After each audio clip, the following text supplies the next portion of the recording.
Hey guys, welcome to FPL and it is game week 16, 15. A little bit different this week because I am currently in Newcastle.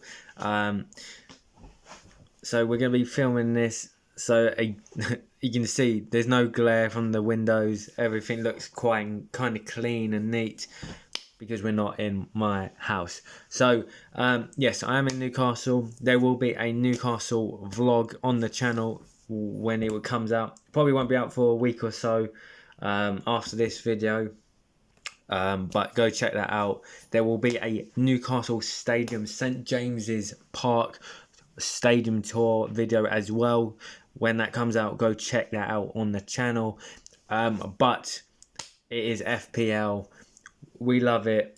Back. Decent week last week. Not amazing, but above the average and a good score. Hoping to keep the momentum going for the last 2 or 3 weeks. We have made changes because of Afcon. You get 5 free transfers. And we've made the most of them. So let's go into it. Most transfers ins this week is Foden. Has had a great last couple of weeks.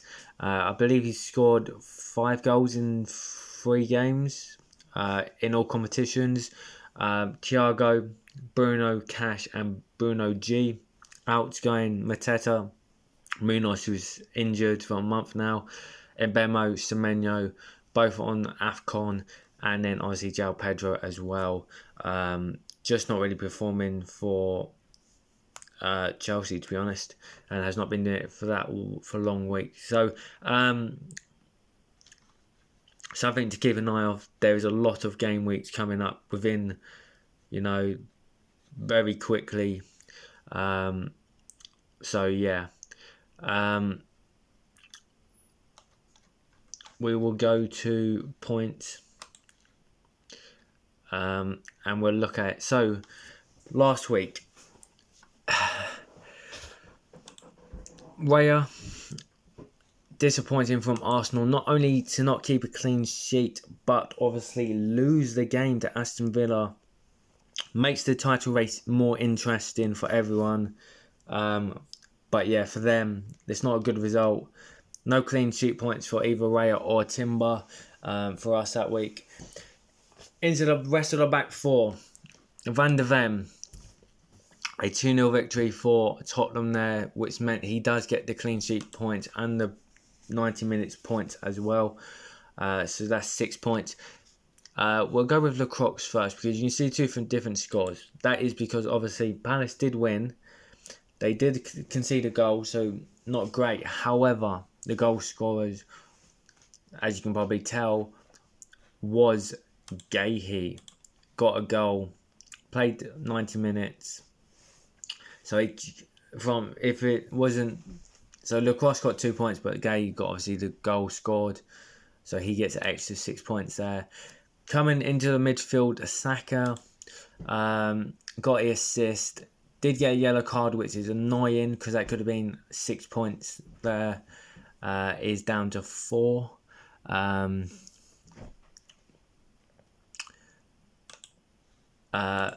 Bruno Fernandes, what a performance he had against Wolves. Tempted to go captain on him or alternates, but yeah, I could have went last week. Didn't. Played it safe, but 2 minutes, so he got 2 points for 90 minutes. Goal, he scored 2 goals. He got assists as well. Got those bonus points in there. What a haul that is. And if you'd captained him, what a points you would have got. Then a man that is going on to Afcon, I believe, is Ndiaye for Everton. 3-0. He got 90 minutes. He got assist. Clean sheet. Defensive contributions from him is crazy, but he did get that with his extra points anyway. Not scored many goals in the last couple of weeks, but still good with the assists. And it's still getting points for us. So we can't really complain about that one. Into the front three, then we go. Pretty sad from the front three, to be honest. Matassa only played 65 minutes, 2 points. That is shocking. Watamura again was an option that I was actually going to captain, and thank God I didn't. 73 minutes played. Obviously, they had Champions League football in midweek, so that is probably why he only played 73 minutes in the first place. But against Burnley, should have scored or got lit something, and they didn't even get a clean sheet. That's not even good.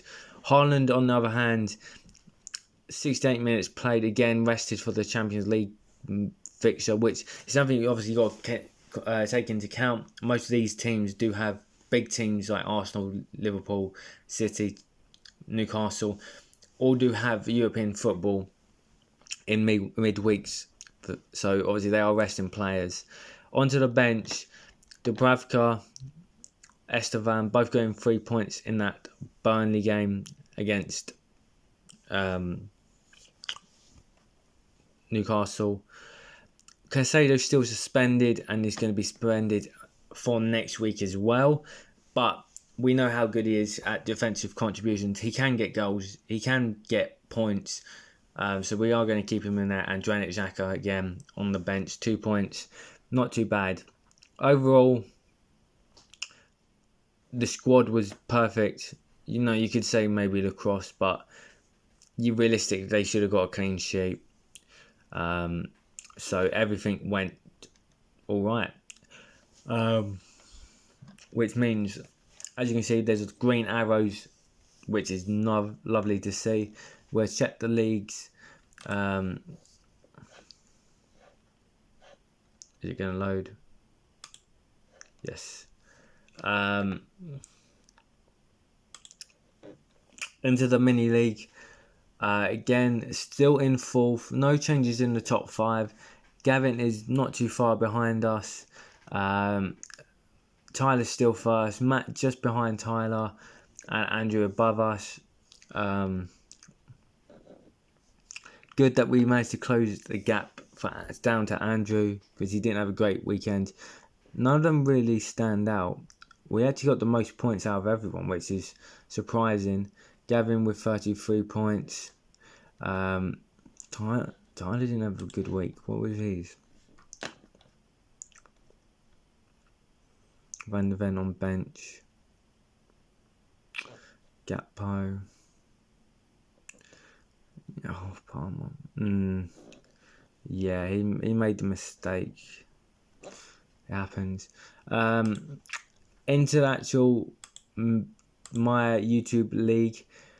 Manish still top there. 881 is that? He's been there for a couple of weeks now. Zach in second. Gained some points back on second place. We managed to go up a couple of spots. A couple of fallers in the mid Europa League positions in the league. When again not too far off 6th place, I would say. One more good week, maybe 10 to 15 points above everyone else, we could close that gap. And then nothing really will change at the bottom. So coming into this week, obviously, was Afcon. And you got 5 free transfers. We've used 4 of the free transfers. And I will explain what I'm going to do, because I do have a plan in place. And I will go through it. I'm not going to tell you what the changes I'm going to make in the upcoming weeks, but I do have a plan to use the bench boost, maximise that, then use my free transfers I can gain to build a good squad further for the second half of this season. So if we go to pick team, we'll go through it. So we've brought in Anderson this week for Mickey van der Ven. And we'll explain why. Anderson, these fixtures are very good. Burnley, Forest, and West Ham. And I believe he's got Palace. Until Liverpool, good fixtures. He plays 90 minutes. Fulham are a decent side. And with those good fixtures, I do think they should get some clean sheets in there. The back three, well, Raya, Timber and Gay stay. Timber is got a knock on it. I do think he'll be fine. That was from the Champions League game, so he was okay to play. But I do think he'll still be fine. And there's no point of selling him. Which means we have brought in Phil Foden into the team. He's been balling out. We had to make that change. It might not pay off, but in the last couple of weeks it has. And when you're chasing points, it's good to pick up players that obviously have been getting big returns. So we used the money from Mateta and Ndiaye to bring in Foden for 8.9 million. Dropped it down Thiago, which is 6.9 million as well. And then obviously Anderson was cheaper than Mickey van der Ven. So I believe we do have 0.1 million in the budget. We also downgraded Lacroix to De Cooper for Brighton. Again, this is a player that in my future plans won't be staying in the team for long, but Brighton are quite good, and if we do need to bring him in for Timber, who might be injured for this week, I'm not too opposed against that. Caicedo, again, we spoke about, is suspended still for this week, and then I think he's back. And I think this is pretty much the team that we're going to send out. It's pretty perfect, apart from potential Timber being injured. Captains-wise, no, Bruno could be a good option. Saka's a decent option against Wolves, though his returns haven't been great. The Watermower versus Sunderland, the Tyne derby this weekend, I was so gutted. I wanted it to be at Newcastle, because I would have then got tickets to the game while I'm up here. Unfortunately, it is at Sunderland, and it is on Sunday, which is the day I'm coming back. So that's a little bit disappointing. But the Tyne derby, a lot of people have been talking about that in Newcastle. I've been up here. It's good, But yeah, so he's an option as well as captain. Obviously, don't look at Haaland. It's hard to not go for him. However, he's not been great. He's played Leeds, wasn't great. Sunderland wasn't great, but did do well against Fulham. Palace are good defensively, so I don't know. Maybe he gets a goal and that's it. Not maybe 2 goals, hat trick, whatever. So it's something to look about who I want to captain. It will either be Bruno, Saka, or Haaland. And that is the team there. We do still have a bench boost to play. Like I said, we've got about two to 3 weeks left of this first half of the season before you get the chips again. So we have to use it. And this is why I've made the changes from Afcon to have a decent bench, to use that bench boost once everyone's fit. The only issue I do have is if Xhaka gets a yellow card before it resets by January the 1st, he would miss the next game. So I am a bit cautious of that, whether if he gets a yellow card in Newcastle, it's not great, because then obviously he'll be suspended and then that kind of affects the bench boost. But if everything remains good, we should be using bench boost within the next 2 weeks. Make sure you like and subscribe, guys. Comment down below how you're doing in FPL. Like I said, make sure you watch the Newcastle vlog and the stadium tour when it comes out. It should be coming out hopefully just before Christmas. I think the YouTube Newcastle vlog will come out on Christmas Day, hopefully, if I can get edited in time. But the stadium tour itself should be coming up by next week weekend. So thank you for watching, guys, and I'll see you next week. Goodbye.